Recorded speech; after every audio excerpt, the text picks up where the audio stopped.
This time we'll be talking about color temperature and extension contrasts, and we'll also touch on color dynamics and Gestalt theory for design. We've already been dealing with color contrast. The three properties of subtractive color are the first three properties, and then the four others are temperature and extension, complementary, and simultaneous. The contrasts are all working together concurrently at the same time, except for complementary and simultaneous.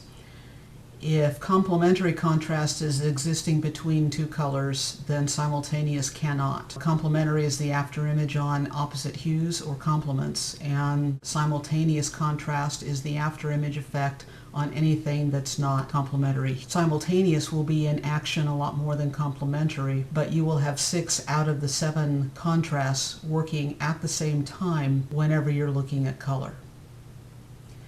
Temperature contrast between hues deals with what we see on the hue circle and their various members within each color family. Cool hues and warm hues are opposing, or in a way complementary. If you notice, with every cool hue it will have a warm complement, and the complementary of a warm hue will be cool. Within hues, temperature can vary. Remember, we've talked about a continuum of color. One hue gradates into another because of the position of the primaries on the hue circle and their proportions to each other as we go around in spectral sequence.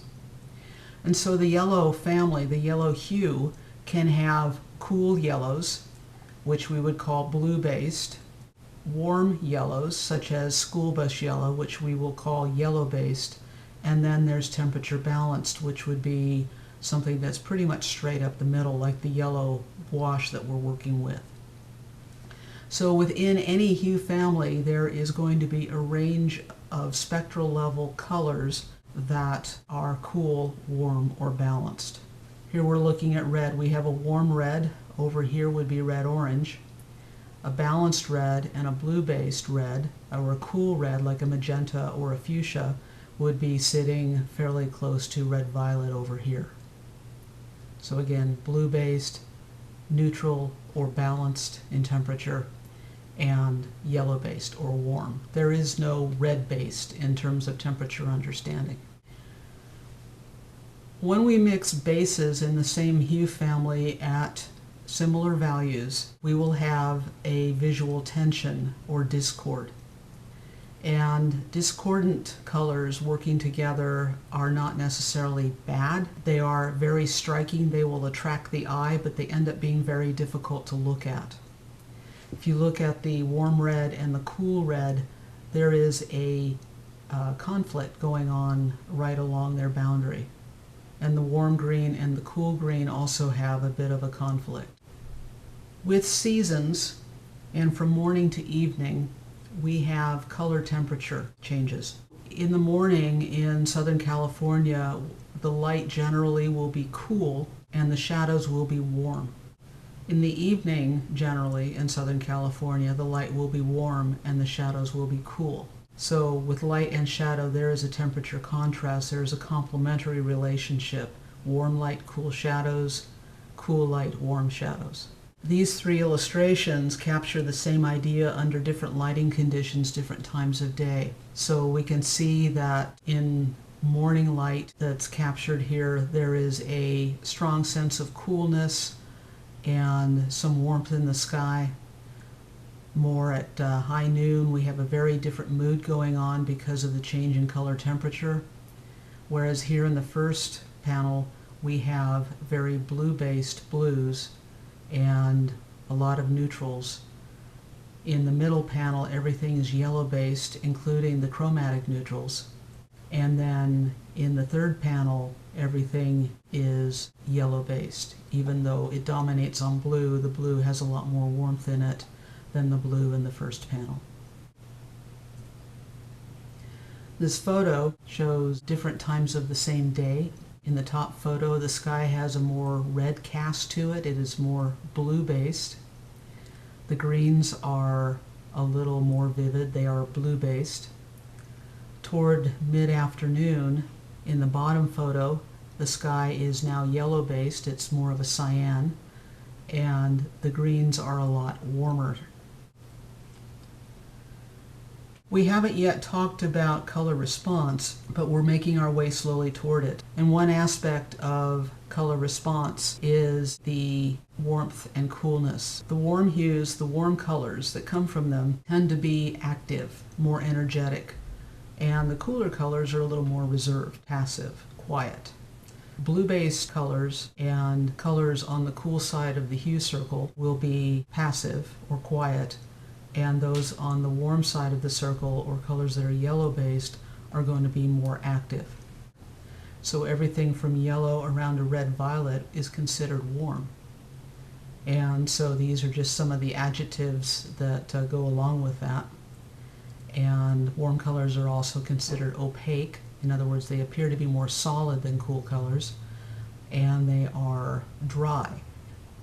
Whereas cool is more reserved, they're calm, they're seen to be transparent, they're seen to be serious. So here's a painting that dominates on a cool blue and various tints of it, and then it has warm red as accents and a yellow that is slightly on the warm side. So we can look at this and we get a sense of intellectual, we get a sense of distance, a sense of receding, moving away from us. Whereas we look at this and everything is pretty much yellow base, including the blues in this. There's a lot of warmth that kind of exudes warmness, and so it's a lot more active visually, and obviously it's active because there's a lot more shape play going on. It looks like a battle between two things, and they're actually having fun at it. The vivid red and the warm yellows, the yellow oranges, and even the warmth of the blues all lends to a lot of visual activity. Both of the dominating colors in this are blue-based. We have almost a crimson, and we have a blue-based blue. So we have a sense of seriousness, a sense of intellectual. You're going to learn a lot by reading this magazine.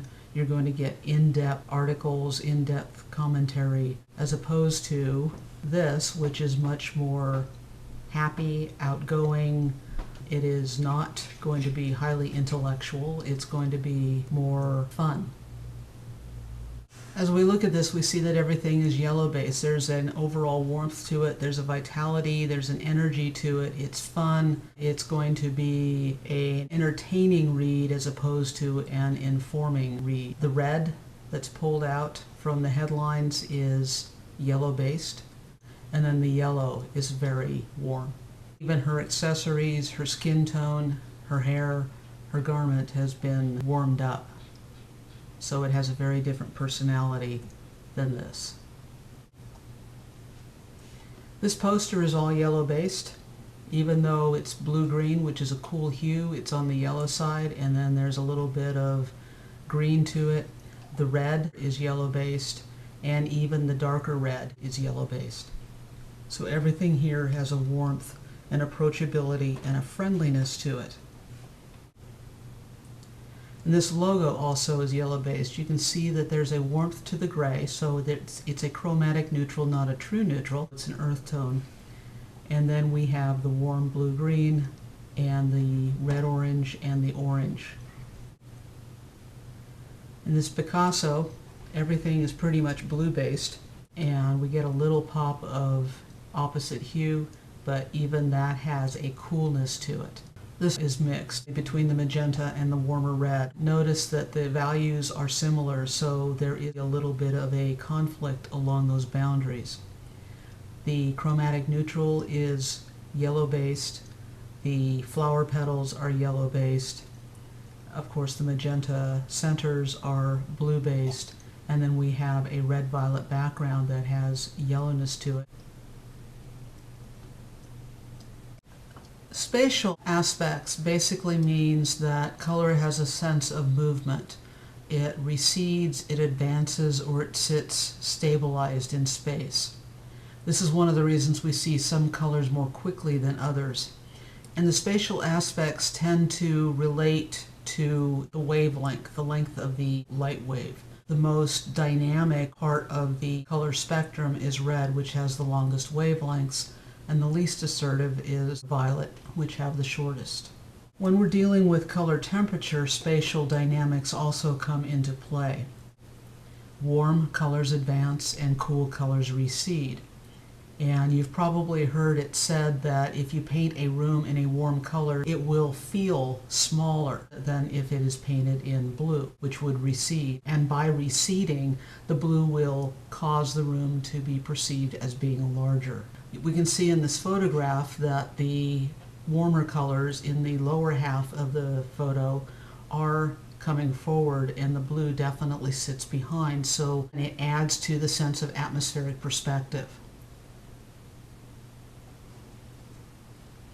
And on this website ad, obviously the car pops forward out of the blue and out of the neutral colors. And so we focus first on the car. The next thing that catches the eye is the Land Rover logo. So we can use color temperature and color dynamics to move things forward hierarchically in a design and to push things back.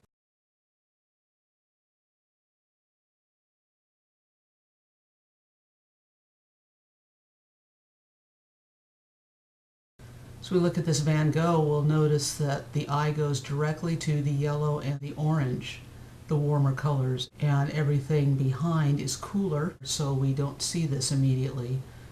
It's this area that pops forward. This is the first thing we see. Because of color temperature, our eye goes directly to mid-ground. Extension contrast is the idea that our perception of color is affected by the size of the color area that we're looking at. One of the most obvious examples of this is when you pick out paint chips. You paint the entire room and the color appears to be different than you saw it on the swatch. It's a matter of how much of that color you're dealing with. So extension is the extent of the color. So the same color will look differently depending upon how big that color area is. One of the things about extension is that there are certain colors that we don't necessarily want to see a whole lot of because they're harder to visually process. Colors that are hard to visually process are going to be lighter in value at full intensity, and those that are easier to process will be darker in value at full intensity. If we consider yellow and its complement violet, if we want a balanced composition extension-wise, we will have 3 parts violet working with 1 part yellow. Yellow is very forceful, and at its normal value, at full intensity, there's a lot of light popping off that surface, and so the intensity of the color plus the amount of light that is being reflected makes it hard to visually process. This is why yellow is known as an irritating, anxiety-producing color, although it's also considered cheerful. Force of a color is, as I said, value and intensity. So the lighter and the more intense, the more forceful a color is. When you add white or black or gray or you neutralize anything to desaturate, you are changing the force of a color. So you can have a lot of yellow if you neutralize it a bit, if you tint, shade, or tone. So between yellow and violet, there's a comfortable balance point, and it's 3 parts to 1 part. Blue and orange is a good balance at about 1/3 to 2/3, 1/3 orange, which is much more forceful than blue, and then 2/3 of the blue. And red and green have a 50-50 balance point. It's easy to overextend red. If you've got 60% red in your design and 40% green in your design, if you're using that complementary pair, then you have overextended the red and you've got a much more forceful, impactful, visually dynamic image. If you underextend, in other words, pull back on the red and give it a lot more green, you will stabilize the design overall. Every hue and its complement have a balance ratio. One of the things about extension is that the proportion of colors either lends to legibility or not. The dark violet on the overextended bright yellow is fairly easy to read. There is a good range of value contrast between the violet and the yellow. If we reduce the force of the yellow by shading it, it's a little bit harder to read. If we reduce the force of the violet and bring the value up to about the same as the yellow that is shaded, it gets very hard to read. If you overbalance extension contrast, it will cause eye fatigue. If you bring values closer together and if you decrease intensity contrast, the eye will fatigue more easily. So for legibility, whether it's print or web, you want to have at least 80% difference between light and dark in order to facilitate the function of the design. This is a complementary color scheme.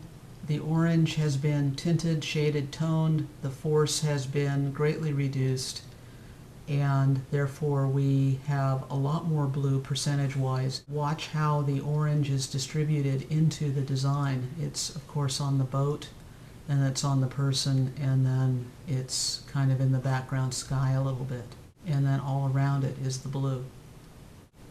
This is a very stable, passive, calm scheme. Notice also that the blues are yellow based. They have a warmth to them, and the orange has a lot of yellow in it, so all the colors here are yellow based. One of the things about design is that since it's a visual expression, how people organize in the visual plane becomes very important to the designer. Gestalt design theory is something that helps explain how people see, organize, and deal with information visually. Gestalt design theory is born out of Gestalt psychology. It applies to aesthetics as a study, and you'll see as we go through these principles that they definitely relate to ideas of balance, figure ground understanding, emphasis through isolation, and similarity and difference and contrast, and all of the issues that we deal with in aesthetic theory. Gestalt is a German word that deals with the idea of wholeness. There's no direct translation into English. You probably have to use about 100 different English words to try to explain the word Gestalt. But it's basically a blend or a marriage of everything working together. Gestalt relates to unity. When we're talking about the gestalt of something, we're talking about the entirety of the thing. Some basic principles include the fact that human beings are inherently creative. We have the ability to innovate and solve problems, whether it's with visual things or not. Creativity does not just belong to the visual realm. People can be creative in business systems, they can be creative in finance, in writing, in dance, in movement, you name it. We are a creative bunch. Another thing about Gestalt is that we never design in vacuum. Everything that we deal with influences us. We draw from our own selves and our own understanding of the world and of life and bring that to the table every time we sit down to conceive a design. There are about 7 different principles within Gestalt. First one is proximity. When things are close together, we see them as a group. If we're looking at the statement on the yellow field, "No one belongs here more than you," stories by Miranda July. First thing we're going to notice is that there is a block of text sitting on a yellow field. Second read, we start seeing the actual words. Obviously, this branch is not going through the woman's head, but psychologically we're thinking she's got a stick going through her head because of the proximity, the position of her head in relationship to the position of the branch on the tree. Proximity helps us create hierarchy, first read, second read, third read. We have the Godfather and all its letter forms and components are all situated close together. The quote up here is situated together, but there's a great big gap between the two. We have proximity, distance, and proximity. Another principle is similarity. Things that are alike, we will group together, and that allows us to emphasize what is different. So we can create emphasis through the use of similarity and difference. So as we look at this 2-page magazine ad for Dodge, this was a few years ago, we'll notice that we've got a lot of 3-leaf clovers, and they're all green, and they're all proximal to each other, by the way.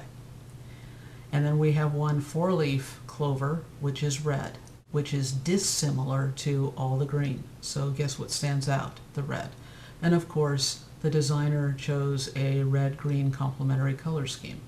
Use of color and just a single word tagline, and the point is made. As we look at this cartoon, the first thing we're going to notice is the monkeys, that whole grouping, because they are similar to each other. Then we're going to notice the quote in the talk bubble. Then we're going to notice the texture. So things that are similar, we've got a group of monkeys, they're all similar, and they're different from the words in the talk bubble. And those are both different from the textural effects, which seem to kind of blend because of similarity. So we relate visually all of this up here to all of this down here. Equilibrium is simply balance. We seek balance. We don't like to be out of balance. Balance brings order, safety, and security to our lives. And the same thing with design. We like things that are balanced visually. Closure. If something is incomplete, we will automatically complete it. Closure is used all through this book cover as the linear path undulates in and out of the letter forms. The letter forms are still understood, and we can still read them even though they are incomplete. So this is a great use of the Gestalt principle of closure. A network logo that uses closure. The S is not there, but we're putting it there. We have enough information to see the S, even though the S does not exist. Pregnance is the tendency that we have, which is inherent, to reduce everything to its simplest form. So we will approach something that's very complex at its simplest point. The first thing we're seeing is there's an overall dog shape, and then we'll notice the ears and the nose, and we'll start breaking things down. But notice in terms of the red lines and the black lines that the ear shape and the nose shape are subdivided into 2 separate shapes. We will tend to disregard that. And we're seeing overall a dog that's made out of simplified organic shapes. Assimilation, alluded to that earlier in the lecture. We do not design in a vacuum. We draw on everything we know, everything we've experienced. And as you're looking at this, if you can see the word the gaps, you're doing well. If all you're seeing is white rectilinear shapes on yellow-orange, then you need to look at the reverse of that and you'll see the gaps. Figure ground recognition is automatic. We will recognize figure ground. We will always look at something and separate it from the background. We cannot get away from that. That's just how we see. This relates to figure ground understanding. It relates to value and intensity and spatial understanding in terms of aesthetics. You should be starting to see how these principles support what we're talking about in terms of aesthetics and elements and organizing principles in design and art. We will see one figure ground relationship at a time. If we're looking at, say, our hand, we'll see the hand and the background becomes very secondary. If there's a coffee mug sitting just behind our hand and we choose to focus on that, we will overlook the hand that's in front of it. Human beings do not see in the way a camera does. A camera will take in the entire plane. We see point by point. And so if we're looking at one thing, that's what we're seeing. We do not have the ability to look at 2 things at once. We have to stop seeing the one thing and change our focus to the other thing. Continuity is the tendency to pick a movement and follow it. Generally, line is our first point of continuity. We will follow a line until it ends. A line has a sense of movement to it. It's a point, and then you move to another position in space, and the line ends. So as we're looking at this book cover, The City of Tiny Lights, we'll notice that there's a zigzag. There's a Z formation that's going on with implied line in this. And we're going to pick that up right away. We tend to follow movement. We follow any path from start to finish, and we will tend to move in the same direction until we are compelled to change direction. So in this, we have the movement upper left toward the lower right, but then we have to zig this direction, and then we continue the first direction again. Continuity is basically related to implied line. So if we look at this Goins poster, we see a lot of S-curve in it. There's a lot of curvilinear motion. Notice how the band on the helmet picks up at the wing into the shoulder, and then we keep going, we pick up over here, and we're basically able to trace this whole movement. We see this coming down into this. We see this and this echoing. We see this and this echoing. Continuity is something that we look for, and continuity supports the concept of implied line and alignments. Again, here, take the edge straight down, we've got the edge of the text box. Same thing here. And the base line. There's an implied line on the base of all the lines of type, and that's continuity.